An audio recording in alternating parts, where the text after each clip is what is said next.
We're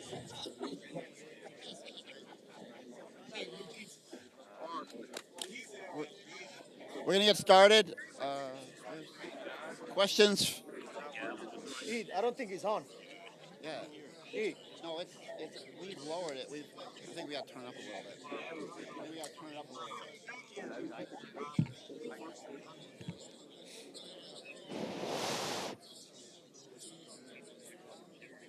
Thank you very much for joining us.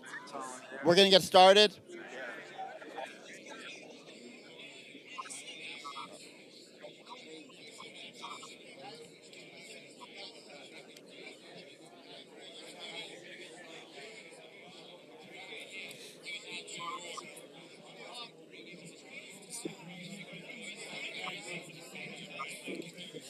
He should take a picture when you get a chance. Picture when you get a chance.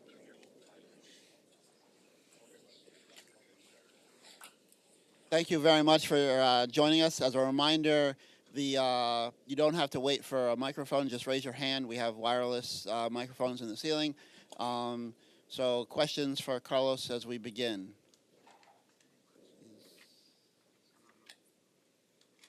All right. I guess I'll start. Yeah. You know, what a special day this is for all of us in here. What an honor and what a privilege, especially for all of us Mets fans and the franchise and the team to get to celebrate the retirement of number 16, Dwight Gooden. Congratulations. What an honor. You earn it. You deserve it. For me, you know, a kid growing up in Venezuela when we didn't get much of TV back in the day. But I remember my dad telling me, you know, the days that you were pitching, and it was a show. You know, it was gonna be special. We all knew that. The fans knew it, and you know, what an honor, what a privilege. Congratulations, Doc. We are all proud of you, and you know, I can't wait to go out there and enjoy this day with you. So, congratulations.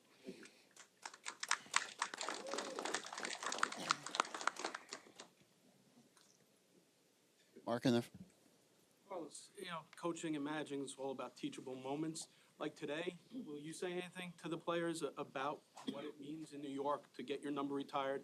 And would you encourage them to stay out on the field and watch the entire ceremony? Yes, and I told him yesterday, you know, that how special this day was going to be, you know, to make sure that everybody was out there to enjoy it, and you know, to experience what it's like, you know, when your number gets retired on a place like New York. You know, what a better place, and to have, you know, not only Doug but so many great players that have so much success in this town is something that nobody can take it for granted, and for all of them, it's a special day, and you know, want to make sure we enjoy that.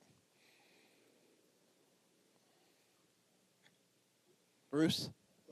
Carlos, do you appreciate the moments and some of the players who have defined this franchise over the years? Yeah, I mean, we have to appreciate that. You know, it's special, especially, you know, I'm looking around this room and seeing so many familiar faces. You know, Straw, you know, great to see him here. Mass, Chef, you know, so many, you know, and excuse me for all the faces here, but so many players that meant so much for this franchise, for this organization, and for them to be here in a special day, you know, it means a lot to all of us, and, you know, we appreciate it in there too. Everybody good? Thank you very much. That was quick, but now I think we'll get to the moment of. That's your day, dog. We'll switch chairs. Yeah.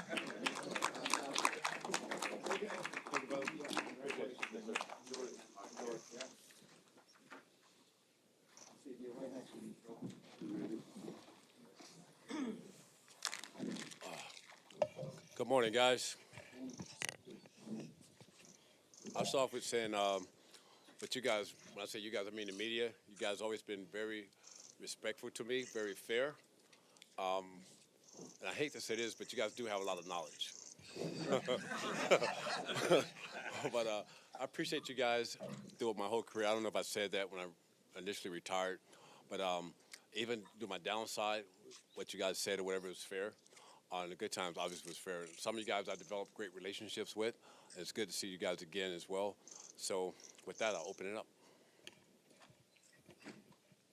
Mark? What does this mean to you? This talk about from being a rookie here and trials and tribulations you went through, and here you are with your number about to be retired by the Mets. It means a great deal. The thing about it, growing up in Tampa with Gary, playing baseball in the backyard, sometimes playing one-on-one, you never dream about having your number retired. You talk about maybe playing the big leagues one day, maybe one day winning a World Series, but you never talk about having your number retired. So for this day to happen, and it happened with the team that I was drafted by, I look back at where I started, in '82, and Joe McAvane, who drafted me. It's definitely a dream come true, something that I never thought would possibly happen. You think you have an opportunity. The things I did on the field, I thought I always had a chance. But unfortunately, the struggles I had off the field, I thought it diminished that probably wouldn't happen. So last year when I got the call from Steve Cohen, was definitely surprised a little bit, but then I had to take a deep breath back and just suck it in. Obviously, you get teared up a little bit. Situation where you want to share with your dad, but unfortunately he's not here. But I get the opportunity to share with my kids, my grandkids, great-grandkids, and my family, and that's what it's all about, sharing those things that, and so many people, the fans, that helped me get to that point. So I look at it not just a retirement, I look at it more as a celebration. Bruce? Doc, congratulations. Thank you. How would you describe your relationship with these fans? Oh, man. Overwhelming at times. They've definitely been very supportive. I look at it as like 84, 85, the support they gave me. I can look at it and say, well, it was easy at that time. But then I look at after 87, when I came back from Smithers the first time, and the ovation I got my first game back, and the way the fans have stuck with me through everything. Today I get to thank them for that and show my appreciation, what they meant to me. I think it's a connection that we've had and developed at a very young stage in my career that always been there. And the thing that was more important, when you're going through different struggles and you see the fan support, because you're dealing with a life, you know what I'm saying? And when they show their support that way, that's when the real connection comes in, and that's what means a lot to me. And after '94, when we cut ties, which I understood, I always wanted to come back here, let the fans know how much I appreciated them and what they meant to my career, and now I get the opportunity to do that today. Danny?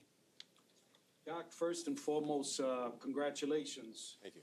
We go back a number of years, and as someone who watched the World Series in 1986, as a 20-year-old, that's a memory that's, to this day, I will never forget. But considering what we're currently seeing in baseball today with pitchers, the impact that your father had, your high school coach had, from the standpoint of maybe not rushing you, progress to what we ended up experiencing in 1984 and 1985, vintage Doc Gooden.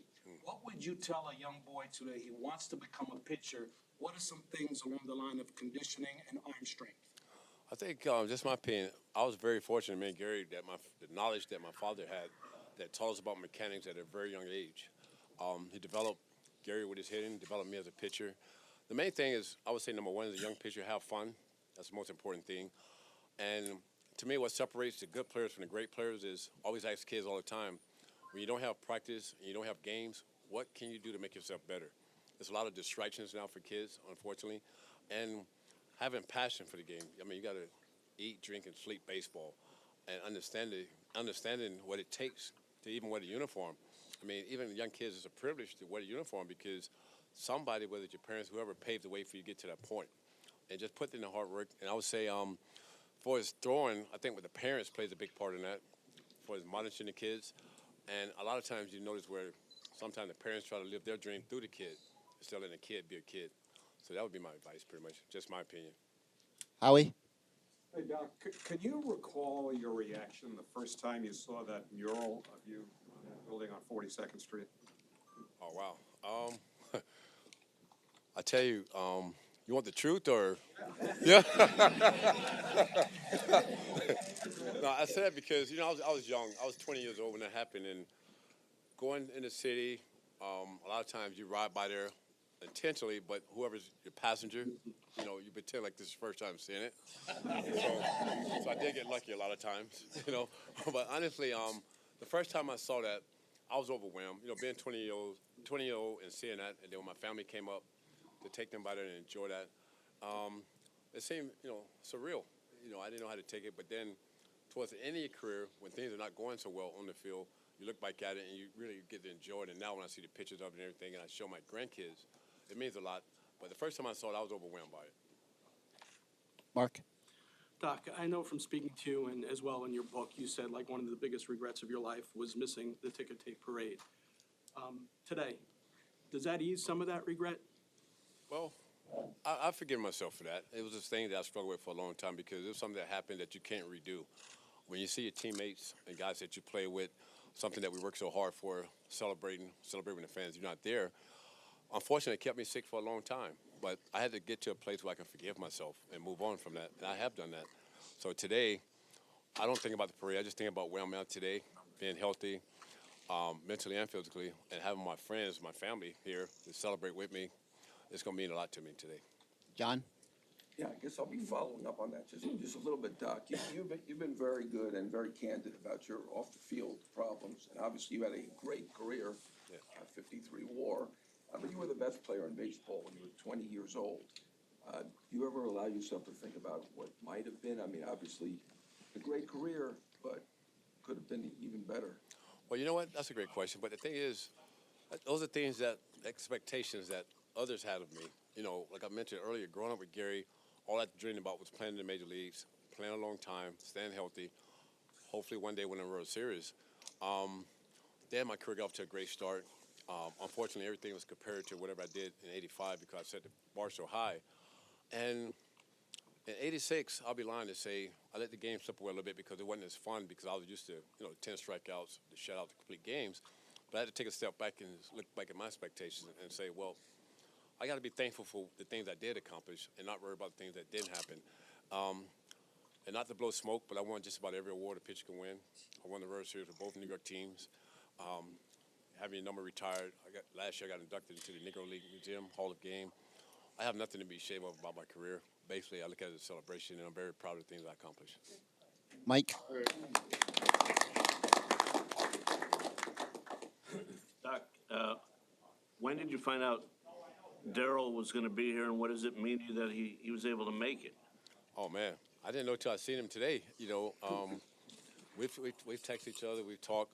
I didn't know he was going to be here today. It's good to see Daryl. It'll always be Daryl and Doc, or Doc and Daryl. We'll always be connected. And to see Daryl, I mean, I'm just as happy for him, the things he's accomplished in his life first as a man, what he's got going with his ministry. Very proud of him because I know Daryl, the person. Obviously, we've had ups and downs, but things happen. When you're close, you're going to have those things, but we've been able to work it out. I think we're closer now. And to see Daryl, when I saw him, I was very happy to see him, man. It just brought joy to me that he took out the opportunity to make it here today, to enjoy this day with me as well. And when he have his day June 1st, I'll be just as excited for him as I am for myself today. Manny? Just to piggyback off of that question, how about the rest of your teammates? Did you expect to see this type of reception, and how does it make you feel? Oh, it made me feel great, man. I love these guys, man. And when you play with guys for so long, you spend more time with these guys than you do your own family. And the great thing about it, you develop a great relationship, a friendship. You develop a great bond. And we had talked earlier about they may be coming, but then when I saw them here Friday, it's been a great weekend. I appreciate you guys and coming here, celebrating with me, and enjoying this weekend, seeing you guys' family, your wives, and you guys meeting my family, my grandkids, and all that. It just makes you feel great, man, that these guys really care about you, not just as a player and a teammate, but as a person. Tim? You've talked about wanting to be able to thank the fans. How long have you thought about what you might say on the field here? Wow, probably. I never thought I'd get the opportunity to thank them the way I wanted to since '94. Just to make it right, because you don't want nothing to end the way it ended. Like I said, I understand the business tie when the Mets wanted to cut ties in. It wasn't nothing personal. But I always looked at a way of getting back just to let them know how I felt about them and how much I appreciated them and what they meant to me. So I would probably say when Steve gave me the call when I talked to him last year about they was retirement, that's when it crossed my mind what I would say and what I want to say. I didn't write a speech or whatever. I'll just speak from my heart, whether it's 2 minutes, 5 minutes, whatever, I don't know. I'll just feed off the crowd as I always did. And again, I look at this as a celebration. Andy? Doc, congratulations. Being that this is the anniversary of your very first appearance as a Met way back in Houston, could you talk about that first game, your emotions, the family, what any butterflies, what were you going through? Oh, man, I'd never been, well, I had some days, but that's probably one of the top 5 most, I would say, not scared, but nervous and excitement, anxiety that I ever had. you're making your first start. Obviously, you're happy you made it, but you're not sure if you're ready. You know, a year and a half, I was in high school. You know, you go another year before that in the backyard with Gary, throwing the ball around. Um, the mess was kind enough to fly my parents in. And I remember, not to bore you guys with the story, but I had lunch with my parents at like 1 o'clock in the hotel. I never had been to Astrodome before. I went to the front desk to find out how far the Astrodome was. They told me it was about 3 miles. I ended up walking to the ballpark. If you guys hadn't heard the story, walked to the ballpark. When I got there, I didn't know how to get in the gate. The 8-foot gate, I'm climbing the fence to get in. True story. Now the security guards come, and they're like, "What are you doing?" I'm saying, "I'm Dwight Gooden. I'm pitching." They're like, "Sure you are." You know? Luckily, our trainers were there, Steve Garland and I think Bob Sykes was the trainers then. They came and, you know, said it was okay. I had to show my ID and got me in. And now I'm pitching. The first thing I go out to pitch, and I see my dad and my mom sitting there in the stands.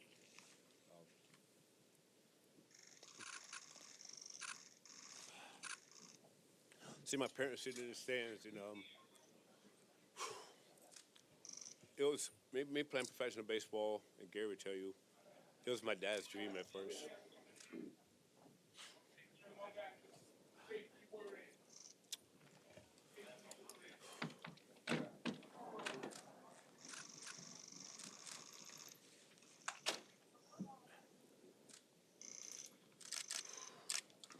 It was my dad's dreams at first that became my dream.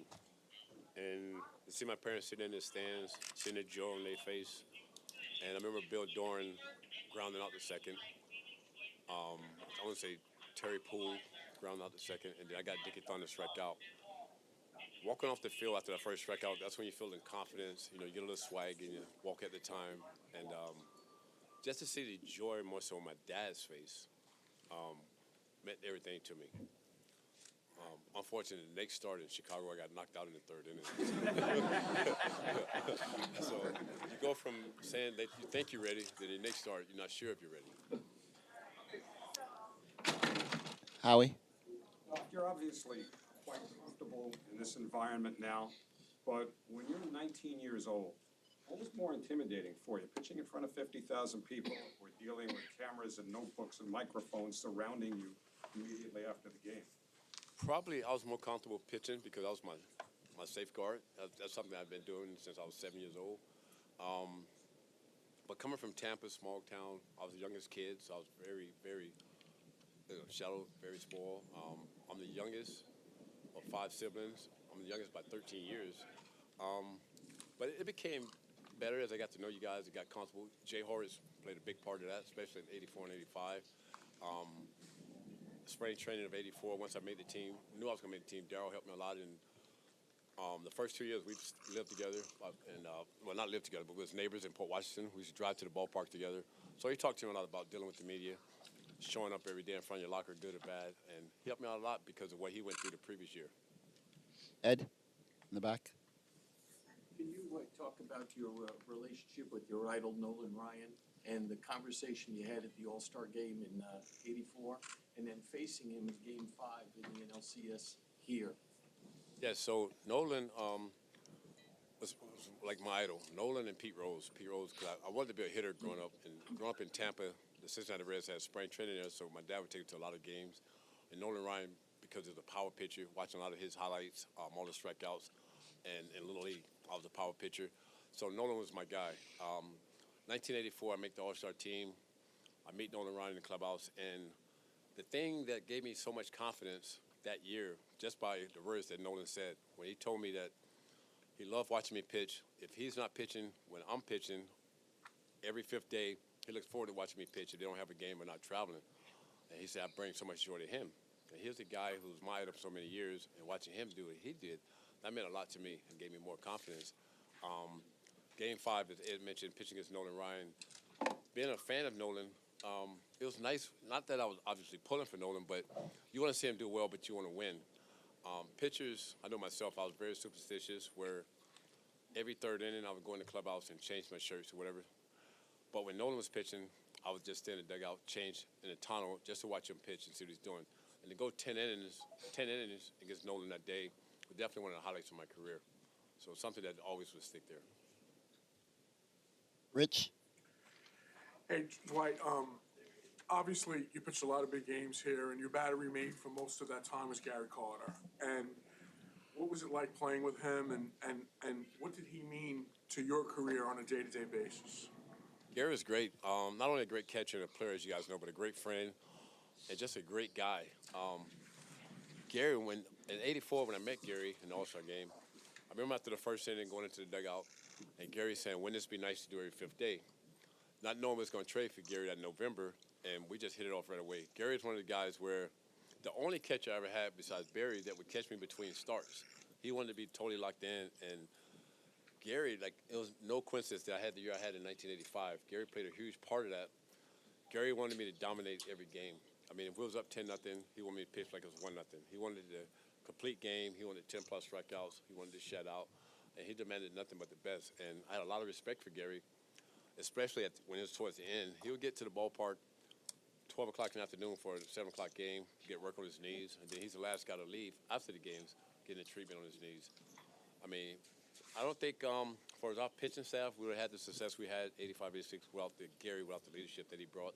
And the man that Gary was just speaks volumes. Andrew? You've mentioned a lot about just sharing this day with your grandkids and your kids. I guess to the younger generation, how do you kind of explain the legacy that you had on the mound? Well, I think today they'll get it. Well, they're too young. Some of them are too young. It's like all ages with the grandkids. But they'll get to experience what it was like a little bit when I pitched in the parking lot next door. I think it's great. And I only say that because, to me, this is still Shea. This is like the new Shea, right? No disrespect to anybody, but that's just me. My two younger kids, I was married twice. My youngest son, Dylan, he's at University of Maryland playing football, but I remember when he was playing Little League, he never seen me play. He only saw me playing the old-timers games with the Yankees, and one day he came on, he said, "Dad, I want to pitch." I said, "Okay, we'll start working on that." And he said, "What do you know about pitching?" So I had to show him tapes. And the only way he found out that his dad pitched was because of his teammates' parents would tell their kids, and then they would tell him. And now he understands a little bit now, but to them, I'm just dad. But it's great just to share this moment with them. Doc, which grandson are you throwing the first pitch to? Caden, my 11-year-old grandson. Yes, he plays Little League in Tampa. Doc, your number, when you look at it up there, it's going to be next to Willie Mays's and just down the block from Tom Seaver. I wonder if you can process that and maybe mention what it means to you, especially those players. I mean, obviously, it means a great deal to me. Seaver was a good friend of mine. I got to know Tom a little bit, and just to be in that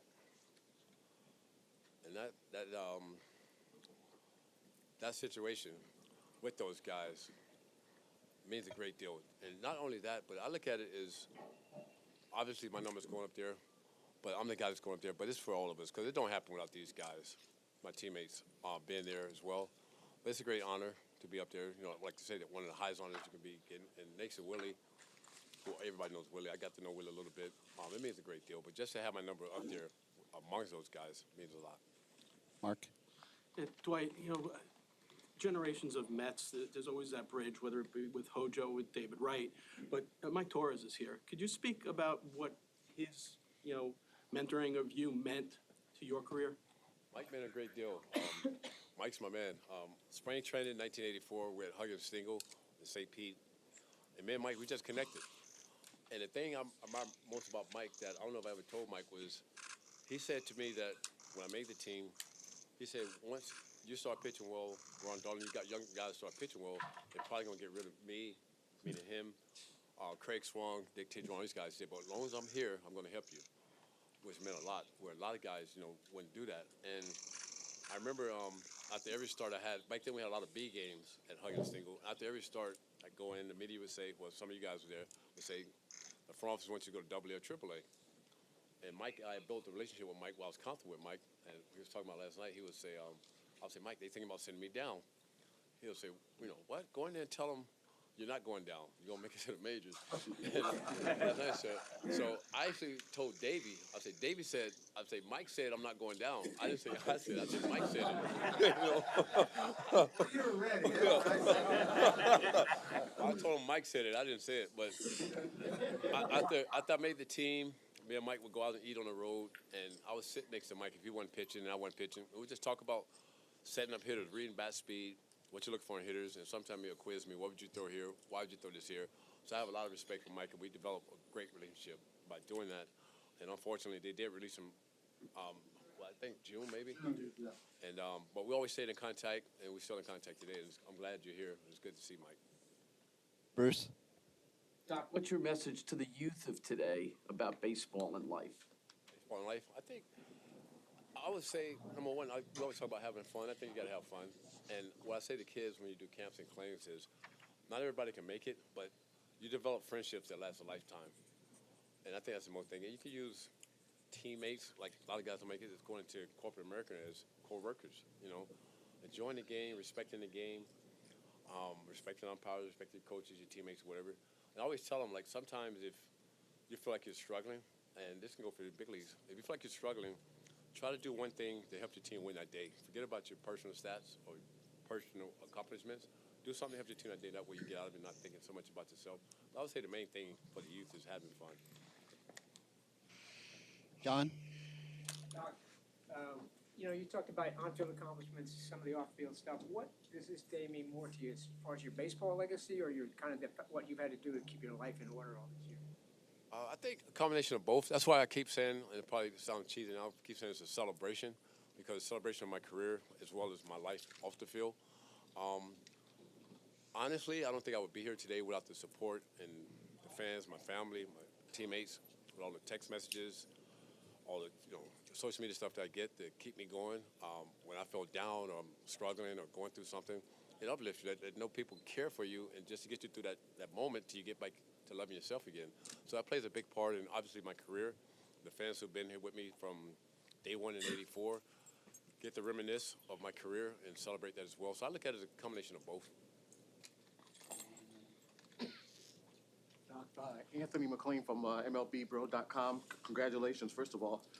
Talk about the phone call from Steve Cohen. You said that you thought it was just going to be a regular conversation, but it wound up being letting you know that you were going to get your number retired. Talk a little bit about that. Yes, initially Jay had called me, Jay Horace, and told me that Steve was trying to reach me. And I was like, okay.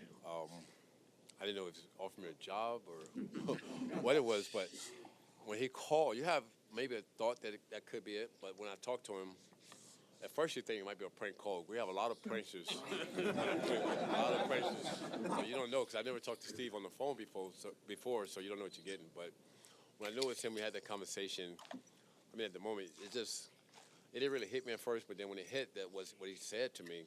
Like I said earlier, it's something that you want to share with your dad, but unfortunately he's not here. And the next call went to my family. I started calling my family, letting them know what's going on and what's going to take place. Me and Daryl had a conversation as well. And, I think it still didn't really start hitting in until this last couple of weeks as we start getting closer with the momentum that is starting to hit me. And now it's here. So I'm just going to try to soak it all in and just enjoy it as much as the fans and my family is going to enjoy it. Last one in the Doc, left. number 16, was that the number you wanted? Was that your favorite number? And talk about when you went to the Yankees, why did Ford offer you his number 16? Yes, so that's going to be part of my speech today, but I'll give it to you guys.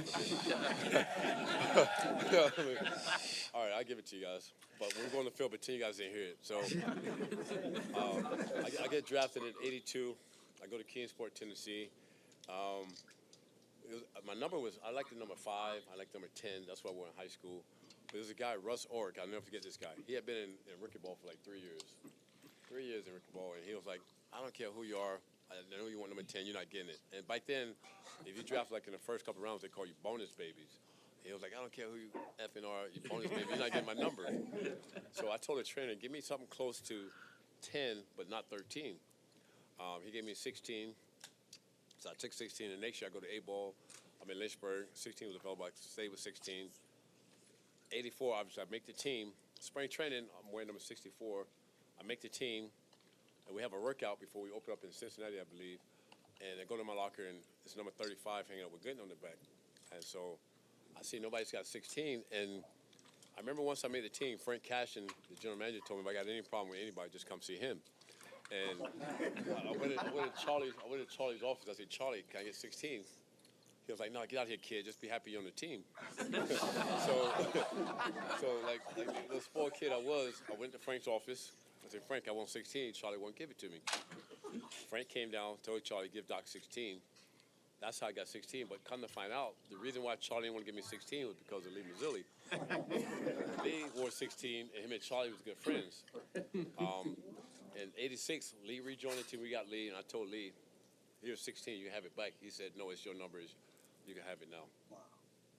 And when I went to the Yankees, as you mentioned, Whitey Ford offered me to get 16, but there's no way I was winning 16 out there, Whitey Ford, so I had 11. Thank you very much. Wait. Thank you, guys. We also have members, teammates from Doc's career that are available to the media. We can spread the room out a little bit. Oh, yeah. Can we bring everybody?